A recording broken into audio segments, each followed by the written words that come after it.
तो भगवान शंकर को श्रावण प्रिय है, एक कारण कहा कि मंथन में जो विष निकला उस विष का पान किया और भगवान देवताओं ने मिलकर भगवान शंकर का जलाभिषेक किया। दूसरा कारण कहा, माता सती ने शंकर को पाने के लिए श्रावण के महीने में ही सबसे ज्यादा साधना करी है। और क्या करा था माता सती ने? एक बालू का, मिट्टी का शिवलिंग बनाती थी, प्रतिदिन शिवलिंग का निर्माण करती थी और शिवलिंग का निर्माण कर कर उसकी पूजन कर कर अर्चना कर कर उसका विसर्जन करती थी सती माता। और माता सती का नियम था भगवान शंकर को पाने के लिए शिवलिंग का तो हमारे यहाँ शिव महापुराण में लिखा है कि पार्थिव शिवलिंग का निर्माण होना चाहिए। और पार्थिव शिवलिंग का निर्माण करना है तो उसके लिए भी वर्णन करा गया। ब्राह्मण श्वेत मट्टी के शिवलिंग का निर्माण करे, वैश्य पीली मट्टी के शिवलिंग का निर्माण करे, क्षत्रिय लाल मट्टी के शिवलिंग का निर्माण करे और शूद्र काली मट्टी के शिवलिंग का निर्माण करे। कितना बड़ा शिवलिंग बनाना चाहिए? अगर हम पार्थिव शिवलिंग का निर्माण कर रहे हैं या हमारे घर में हम कोई मूर्ति रख रहे हैं या हमारे घर में हम कोई मूर्ति को विराजमान कर रहे हैं तो उस मूर्ति का भाव कितना बड़ा होना चाहिए? तो कहा, जमीन पर अपने हस्त कमल को रखकर अंगूठे को ऊंचा कर कर देख लो, बस इतनी बड़ी मूर्ति घर के अंदर होना चाहिए। चाहे वो लड्डू गोपाल की हो, चाहे वो दुर्गा भवानी की हो, चाहे वो राम जी की हो, शंकर जी की हो, कृष्ण की हो, जिसकी रखना हो, बस इतनी बड़ी मूर्ति घर के अंदर होना चाहिए। क्यों? इससे बड़ी अगर मूर्ति होती है तो जैसे मंदिर में सेवा होती है उतनी सेवा की उसको जरूरत पड़ती है। और अगर इससे छोटी मूर्ति होती है, जितनी छोटी होगी उतनी सेवा कम करना पड़ती है। तो मूर्ति जितनी छोटी होगी उतना सुख प्रदान करे, उतना आनंद देगी। पर श्रावण के महीने में यदि आप रोज शिवलिंग नहीं बना सकते तो पूरे महीने में एक बार शंकर का शिवलिंग का, पार्थिव शिवलिंग का निर्माण करना चाहिए, जरूर करना चाहिए। और पार्थिव शिवलिंग का निर्माण कर कर उसकी आराधना, उसकी अर्चना, उसकी पूजन करना चाहिए। नमः शिवाय, ओम नमः शिवाय, ओम नमः शिवाय, नमः शिवाय। पार्थिव शिवलिंग का जब भी निर्माण करें, किसी थाली में या पात्र में, जिसमें भी आप निर्माण कर रहे हैं, उस पार्थिव शिवलिंग को बनाने से पहले उसके अंदर, पात्र के अंदर एक बेलपत्र रखे। बेलपत्र क्या? आपको कथा में कल कहा था, बेलपत्र का वृक्ष माता पार्वती के नयन अश्रु से प्रकट हुआ है और रुद्राक्ष का वृक्ष शंकर भगवान के नयन अश्रु से प्रकट हुआ है। तो बेलपत्र रखकर फिर उसके ऊपर शिवलिंग का निर्माण करें, फिर उसके ऊपर शिवलिंग, उसका लाभ आनंदित होगा, उसका सुख आनंदित होगा, वो आनंद फल देने वाला होगा। कई लोग सीधे थाली में शिवलिंग बना देते हैं। माता पार्वती के हस्त कमल पर शिवलिंग का निर्माण है महाराज, हस्त कमल सुख देने के लिए।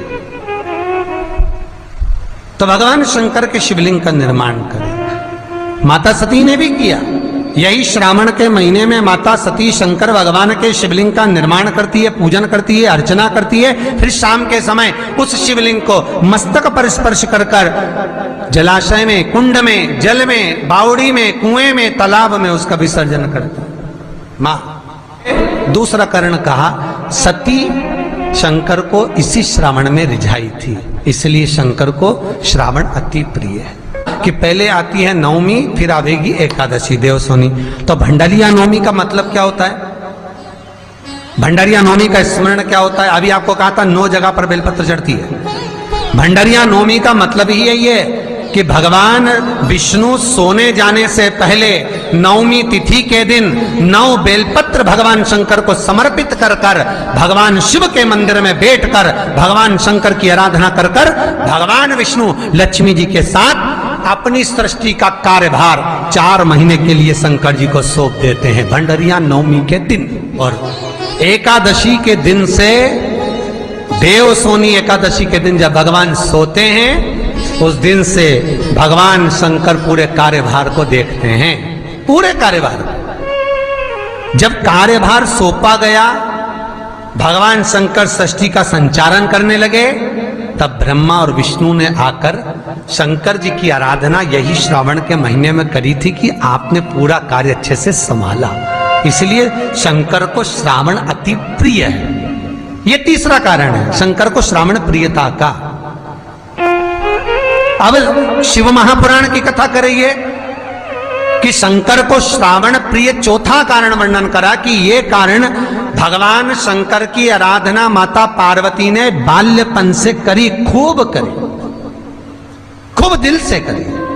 ये कहते हैं कि अगर 1,00,000 बेलपत्र समर्पित कर रहे हो और तुम्हारे पास में अगर वो बेलपत्र नहीं है तो तुम 1,00,000 मत चढ़ाओ, आप तो 1 बेलपत्र, परंतु वो बेलपत्र भी पूर्ण तरह से साफ, सुंदर, सुरक्षित, खंडित ना हो, वो मुझे समर्पित करो।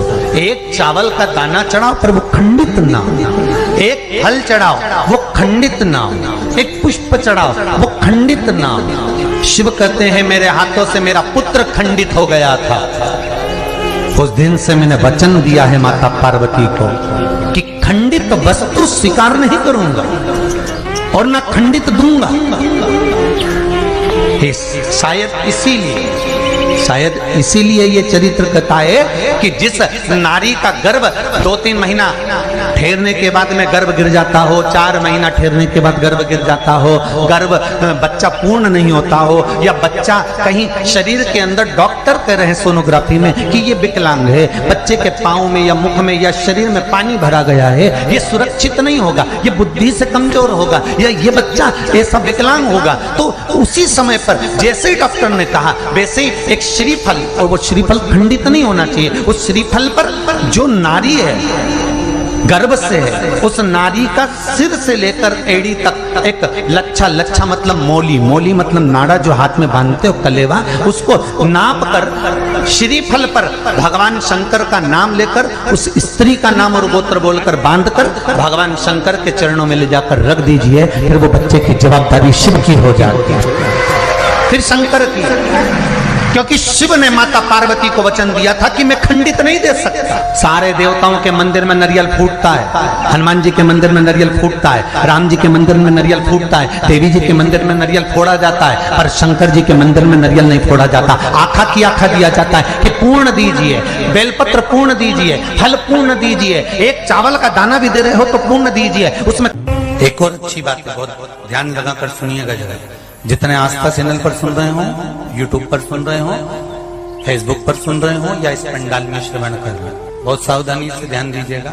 कभी श्रावण महीने में अगर आप शंकर जी के मंदिर में जाएं और शिव मंदिर किसी वृक्ष के नीचे हो, वट वृक्ष के नीचे हो, चाहे पीपल के वृक्ष के नीचे हो, चाहे वो आंवले के वृक्ष के नीचे हो, चाहे वो बेलपत्री के वृक्ष के नीचे हो, चाहे वो शमी के वृक्ष के नीचे हो, चाहे जिस वृक्ष, कोई भी वृक्ष के नीचे अगर कोई शिवालय है, शंकर जी का कोई मंदिर या शंकर जी का कोई शिवलिंग रखा हुआ, तो एक दुर्वा किसी भी श्रावण महीने में तुम जब भी किसी शिवालय में जाएं, जिस वृक्ष के नीचे शिवलिंग हो, उस शिवलिंग पर ये शिवलिंग रखा हुआ है, ये जलाधारी है। जलाधारी पर जहां शिवलिंग रखा हुआ है वहां कटी भाग है, कटी भाग माता पार्वती जी का हस्तकमल, उसके ऊपर रखा हुआ है शिवलिंग, सामने अशोक सुंदरी और भगवान शंकर के दोनों पुत्र गणेश कार्तिके, ऊपर से जल गिरता है जया, विषहारा, शामलीवारी, दौतली, देव, ये भगवान शंकर की 5 बेटियां। तो जो कटी भाग है, इस कटी भाग पर अगर मात्र एक दुर्वा समर्पित कर जिसकी किडनी या लीवर डैमेज हो रहा हो, काम नहीं कर रहा हो, या किडनी लीवर में कोई तकलीफ हो रही हो, या डायलिसिस चल रहा हो, तो मात्र एक दुर्वा उस कटी भाग पर श्रावण महीने में समर्पित कर कर उस दुर्वा के 7 टुकड़े कर कर 7 दिन प्रतिदिन सुबह के समय पर उसको चबाकर खा लेने पर या निगल जाने पर धीरे धीरे धीरे धीरे डायलिसिस बंद होने लगता है और किडनी लीवर अपना काम करना प्रारंभ कर देते हैं। एक दुर्वा, कितनी दुर्वा? एक दुर्वा, मात्र एक दुर्वा। शंकर भगवान पर चढ़े हुए जल जब नीचे की ओर आता है, जिस जगह पर जल गिरता है उस जगह पर मात्र एक दुर्वा अपनी कामना कर कर इस शरीर के सुख के लिए शंकर भगवान के जल गिरने वाले स्थान के पास में अवधूतेश्वर महादेव के नाम से रख दी जाती है तो जिंदगी में कभी बड़ी बीमारी नहीं आती। उसी तरह इससे रोग को समाप्त करने के लिए दुर्वा का प्रयोग किया गया। आप लोगों ने पूर्व में जो शिव महापुराण की कथा कुबेरेश्वर बाबा की धरा से करी थी वो आप लोगों को ध्यान में होगा। दुर्वा कैसे उत्पन्न हुई थी, दुर्वा का महत्व क्या है, कितनी दुर्वा चढ़ाना चाहिए, कैसी दुर्वा चढ़ाना चाहिए, दुर्वा की उत्पत्ति कहाँ से हुई है, दुर्वा तोड़ने के बाद पानी में डालने के बाद फिर हरी हो जाती है, इसका क्या कारण है, दुर्वा गणेश जी को क्यों चढ़ाई जाती है, शंकर जी को दुर्वा किस स्थान पर चढ़ाई जाती है, ये सारी कथा आपको पूर्व में इसी कुबेरेश्वर बाबा के पावन धरा से सुना चुके हैं जो टीवी पर डली हुई है। कभी आपने नहीं सुनी हो तो यूट्यूब पर से दुर्वा शिव महापुराण की कथा आप निकाल कर उसको श्रवण कर सकते। उसमें वर्णन किया है कि इस दुर्वा का महत्व क्या है, दुर्वा का क्या। मात्र एक दुर्वा शिवलिंग पर चढ़े हुए जल जहां से नीचे की ओर गिरता है उस जगह पर मात्र अपने शरीर की कामना करते हुए भगवान से रोग मुक्ति के लिए एक दुर्वा अगर समर्पित कर दी जाए तो कोई बड़ी बीमारी जिंदगी में आ ही नहीं सकती, ग्रहण ही नहीं पा, मतलब ग्रसित नहीं कर सकती। श्रावण के महीने की श्रावण शिव महापुराण की कथा सुन रहे हो, एक बात दिल से बताना, जितनी सौभाग्यवती माताएं होती हैं ये संक्रांति पर भी 13 चीजें दान करती हैं, 14 चीजें दान करती हैं। बीच में कोई 16 सोमवार का उद्यापन करेंगी तो भी सुहाग की सामग्री देंगी, उद्यापन करेंगी तो भी सुहाग की सामग्री देंगी, कोई कार्य करेंगी तो भी सौभाग्य की सामग्री देंगी। सौभाग्य की सामग्री का दान क्यों किया जाए, सौभाग्य सूचक वस्तुओं का दान क्यों किया जाए, सौभाग्य की वस्तुएं क्यों प्रदान करी जाती है, क्यों दी जाती है, उसका कारण क्या है।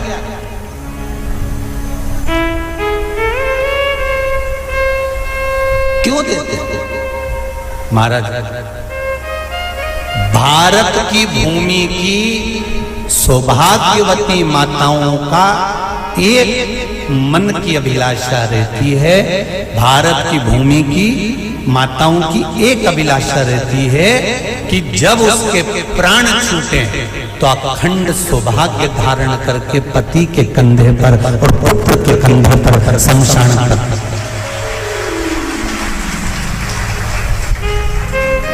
ये भारत की भूमि की माताओं की सोच है, उनके मन का संकल्प, उनके मन का भाव।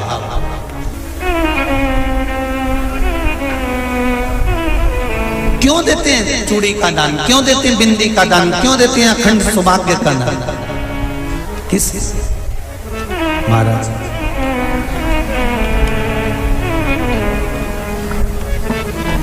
मेरे हाथों में भर भर के चूड़ी रहे, मेरे हाथों में भर भर के चूड़ी और मैया कोई काम नहीं, मेरे मस्तक पे चमकती चूनर रहे, मेरे मस्तक पे चमकती चूनर रहे और मैया कोई काम नहीं, मेरी मांगों में भर भर के सिंदूर रहे, मेरी मांगों में भर भर के सिंदूर रहे और मैया कोई कामना नहीं, मेरे पाँव में बिछुड़ी का जोड़ा रहे। एक बिछुड़ी नहीं, कितनी? 2, 3, 4, 5। एक एक पाँव में जोड़े से बिछुड़ी होना चाहिए, केवल एक नहीं, सिंगल नहीं। वो तो आजकल का फैशन हो गया महाराज, जो केवल एक बिछुड़ी धारण कर लो उसी में फैशन दिखे। श्रावण की शिव महापुराण की कथा कहती है, जब बेटी को विदा करा जाता है और पहली बार बेटी के पांव में जब बिछुड़ी डाली जाती है, तो वो बिछुड़ी भी अलग अलग नहीं होती, उस बिछुड़ी के जोड़ को चेन से एक दूसरे से बंधा हुआ होता। बोलो सही है कि गलत? जितने आस्था चैनल पर कथा सुन रहे हैं, जितने फेसबुक पर सुन रहे हैं, यूट्यूब पर सुन रहे हैं, सुन लेना कि मेरे भारत की माताओं का जब पाणी ग्रहण संस्कार किसी बेटी का होता है, उसके पांव में जब पहली बार बिछुड़ा पिनाया जाता है, बिछुड़ी पिनाई जाती है, तो वो बिछुड़ी भी एक दूसरे से बंधी हुई होती है, चेन से बंधी हुई होती है। उसको अलग अलग वाली बिछुड़ी शादी के मंडप में नहीं पिनाई जाती। क्यों? जैसे ये बिछुड़ी एक दूसरे से पांव में बंधी हुई है, तुम्हारी जिंदगी अंतिम श्वास तक ऐसी ही बंधी हुई है। यही वर्णन है। वो तो अब माताओं ने थोड़ा सा फैशन चेंज कर दिया, अब पांव में ज्यादा बिछुड़ी नहीं पहनती, गड़ती है, चुभती है, एक बिछुड़ी धारण है। महाराज पर नहीं, बिछुड़ी भी दो हो, जोड़े से। हमारी माताएं, भारत की भूमि की जो माताएं हैं, ये चूड़ी भी हाथ में पहनती है तो जोड़े से पहनती है। बोलो जैसा सही है कि गलत है? एक अकेली चूड़ी माताएं हाथ में धारण नहीं करती हैं। अगर भारत की भूमि की संस्कारित माताएं हैं और भारत की भूमि की सभ्यता और संस्कृति को जानती है, तो अकेली चूड़ी नहीं, जोड़े की चूड़ी पहनेगी, 2 चूड़ा डालेगी, 4 डालेगी, 12 डालेगी, पर सिंगल नहीं, अकेले। श्रावण के महीने की शिव महापुराण की कथा, जिसका नाम है श्रावण शिव महापुराण की कथा, ये कहती है कि पार्वती जी ने और गंगा जी ने ये चतुर्मास में जितना सौभाग्य का दान दिया है, उनके बराबर दुनिया का कोई व्यक्ति इतना सौभाग्य का दान नहीं दे सकता, जो माता गंगा और पार्वती दोनों दान दे रहे हैं।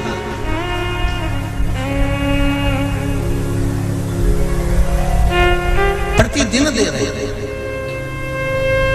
और अब तो फैशन आ गया, तुम लोगों जो सौभाग्य का दान देते हो प्लास्टिक की डलिया में देते हो, पर एक एक पुराण को उठा कर देख लेना, एक एक उद्यापन को उठा कर देख लेना, जितनी तुम कथा तुम्हारे घर में छोटी छोटी कथाओं की पोथियां पड़ी हो, उनको उठा कर देख लेना। उसमें नहीं लिखा कि प्लास्टिक की डलिया में सौभाग्य की वस्तु का दान दिया जाता है, उसमें लिखा है बांस की पिटारी में, बांस की डलिया में सौभाग्य की वस्तुओं का दान दिया जाता है। क्यों? क्योंकि बांस वंश की वृद्धि करता है, बांस सौभाग्य की वृद्धि करता है, और बांस अखंड सौभाग्य, जैसे बांस का पौधा बढ़ते चले जाता है, बढ़ते चले जाता है, उसी तरह बांस की डलिया में जब दान दिया जाता है, बांस की टोकनी में जब दान दिया जाता है, तो ये भाव रखा जाता है कि तुम्हारा सौभाग्य ऐसे ही बढ़ता रहे। पर अब थोड़ा सा फैशन चेंज हो गया, तो प्लास्टिक की डलिया, पर प्लास्टिक की नहीं। तो गंगा मैया और पार्वती मैया चतुर्मास के अंतर्गत जो त्योहार पड़ता है, चतुर्मास के अंतर्गत जो व्रत पड़ते हैं, ये किसी दूसरे के नहीं है। तीज का व्रत माता पार्वती का, छठ का व्रत माता पार्वती का, चतुर्थी का व्रत माता पार्वती का, ये सारे व्रतों की शुरुआत गंगा और पार्वती ने अपने बल से